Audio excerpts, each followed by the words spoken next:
We will be covering the coming sets of Magic the Gathering in 2023, including the set that Wizards of the Coast said will change everything. Welcome to the Cardboard Guide and thank you for checking out this video. Let's get right into the first set.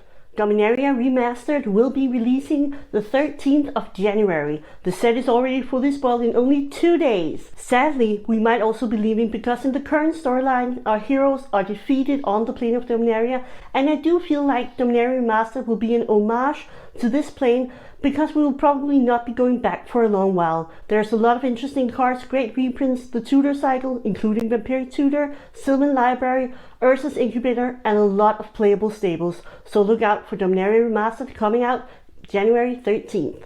The next set coming February 10th will be Phyrexia All will be one. This set is going to continue the story that began with Dominaria United and the Brothers' War.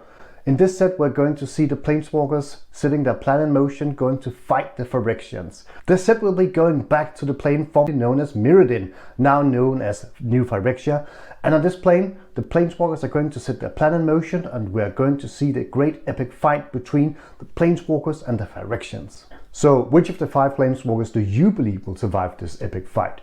Leave your comment down below so we can see what you believe. The set will be featuring Phyrexians really heavily. And one of these Phyrexians will be Elish Norn, Mother of Machines, and boy does she look really strong. Wizards decided to push back the release date for Phyrexia All will be one in an attempt to placate the players because everybody was feeling overwhelmed being in constant spoiler mode. But nonetheless, if you look at the internet, you will find a lot of leaks hanging around for Phyrexia All will be one. So don't go looking for it if you don't want any spoilers. An interesting thing about Phyrexia All will be one is that we are seeing a new product type.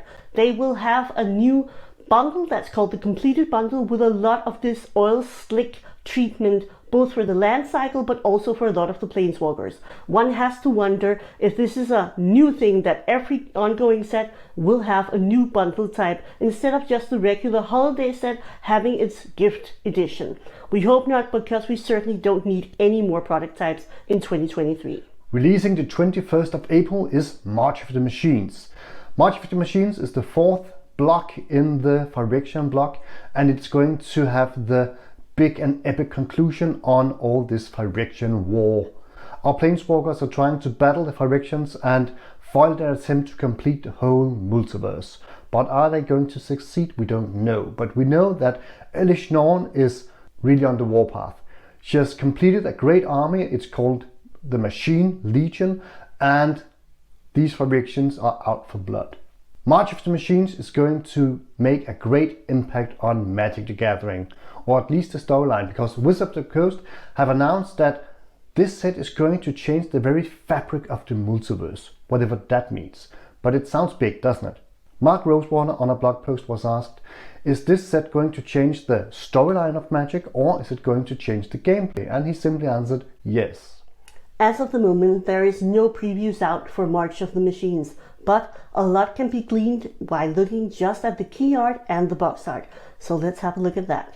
On the key art for the set, we see Teferi, Quintoris Cant from Arcavius, Talia from Innistrad, and in the background, looming over them all, is Elish Norn herself. The same picture without Elish Norn is used for the set booster. If you have a very close look at it, you see buildings from Theros to the left, Hedrons from Zendikar in the middle, and buildings from Kamigawa to the right side of the box. It looks like this set might feature multiple planes, perhaps with all the planes where Phyrexians managed to place their Praetors and Sleeper Agents. So those were some of the clues from the set booster box. Now let's have a look at the draft booster box. On the draft booster box, we also see Isikia riding her chariot from Kaldheim, Chandra fighting alongside Baral, Bobokriamos, and Kari the Swirling Sky, the dragon from the plane of Kamigawa. And last but not least, we also see Dina Soul Steeper. So now we know that the planes of Kaldheim, Strixhaven, and also Ravnica is probably also going to be a part of this multi-planar battle. It just might be that the tree seed that Vorinclex stole on Kaldheim is being used to make a new world tree so that the Phyrexian might travel between all the different planes of the multiverse to invade and complete them all. The outcome of this fight across the entire multiverse could truly change the story arc of Magic the Gathering. I think it's entirely possible that they're going after a soft reboot of some of the lore to just minimize some of the storytelling restraints that there naturally comes after 30 years of telling the Magic the Gathering story. So it will be very exciting to see what happens after March of the Machines. And for that purpose, they've created a new set called March of the Machines, The Aftermath. On May 12th, March of the Machines, The Aftermath is going to be released. It's going to be a micro release, and it's going to be tidying up all of these loose ends that we suspect is going to be left hanging after March of the Machine is concluded. So this set is also going to be featured like an epilogue that will end the story of the Phyrexians and the heroic planeswalkers. The Aftermath is only going to have 3 different product types. There's going to be a bundle, then there's going to be epilogue boosters, and there's going to be collector packs. But beware, even though Wizards have lowered the price on this micro product, the number of cards in the packs are also lowered. The epilogue packs are only going to feature 5 Magic cards, and the collector packs are only going to feature 7 cards. So beware of this if you're going to buy March of the Machines, The Aftermath. In Q3 of 2023, we're going to be visiting the Wilds of Eldraine. I'm really excited for this set myself. I think the first set was really good. This time, we're not going to be focusing on the Arthurian legends, the knights, and the 5 kingdoms, collectively known as the Realm. Instead, we're going to turn our focus on the wild part of Eldraine. We're going to be visiting the ancient forests once ruled by the Elven kingdoms, and now we're going to see this wild side, the wilds, which the old forests are known as, encroach upon the realm. We're going to see this very tenuous truce between these 2 factions possibly dissolve and play out the conflict when we visit the set of Wilds of Eldraine. This key art could point to the fact that the wilds are encroaching upon the realm. The key art is going to be used for the very well-known card of Evolving Wilds, and we see these rampant growing plants encroaching on the realm. I think this set, as we see here, will continue to focus on the magical and whimsical feeling of Eldraine, but perhaps with a slightly more dark twist that I'm truly excited for. We might also see a character mentioned on the flavor text of one of the cards of Throne of Eldraine, known as the Shadow Queen, which might be this piece of key art, but the card name does read Ariette, Charming Witch, so we don't know. But a sneaky guess would be that this Shadow Queen is actually the mother of Will and Rowan, the 2 twins that we met previously on Eldraine. Wilds of Eldraine will be shoving out Crimson Vow, Midnight Hunt, Streets of Capenna, and Kamigawa Neon Dynasty out of Standard.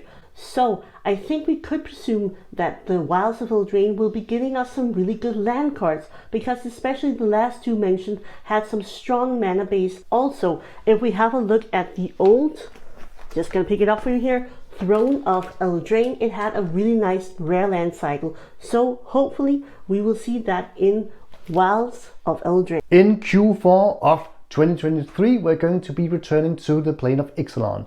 In the set called The Lost Caverns of Ixalan, we believe the set is going to feature some of the same tribals and cards that we saw in the original Ixalan. So expect a lot of merfolks, dinosaurs, and vampires, of course. A few art pieces have been revealed already. One of the few art pieces we have seen in this set is a figure standing at the foot of a stone stair on an altar in an underground cave with a giant spider hiding behind the altar. This card is called Spider Trap. We have also a picture of an awesome looking merfolk with some very beautiful jade accessories, which seem to derive some inspiration from the Mesoamerican culture. This card is called Whisperwind Scout. That was the upcoming standard sets and the Dominaria Remastered for 2023.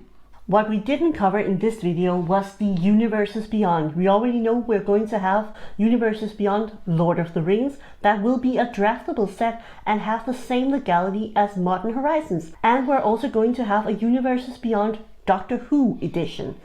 Not exactly my flavor, great series, but I don't think it fits very well with the Magic the Gathering universe, but it's coming up as well. So, are you excited about these coming sets?